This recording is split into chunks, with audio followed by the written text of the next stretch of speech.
উপরের তলার মিষ্টি ভাবি, নিচের তলার সৃষ্টি ভাবি, অফিসের দৃষ্টি, বান্ধবী বৃষ্টি, এগুলোকে তোমার এত সম্পর্ক কি?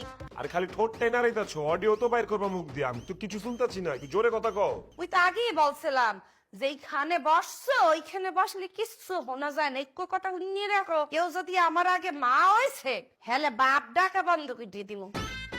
আমার মানি ব্যাগে 7,000 টাকা ছিল, টাকা পাইতেছি না কে? মুখের সাইডের বুতামি কি বের করে দিচ্ছি দিয়ে ফেলায়। হ্যাঁ সোনিয়া, আমার মানি ব্যাগে 7,000 টাকা ছিল, টাকাটা লাগবো, টাকা কই? তুমি নিচ্ছো? কিছু বলতে আসো? মুখ ফুটতে বলো কি বলতে আসো। আবে হালা, কানে সমস্যা হয়েছে নি? আমার মানি ব্যাগে 7,000 টাকা ছিল, টাকা 7,000, ওই টাকা পাইতাছি না, টাকা কি তুমি লইছো? লইলে কও। হিসেবে দিয়ে কি দেখাইতে আসো? মুই তো বোবা ল্যাঙ্গুয়েজে লেখাপড়া করি নাই শোনা। আমি মানি ব্যাগে 7,000 টাকা রাখছিলাম, আমার 7,000 টাকা কই?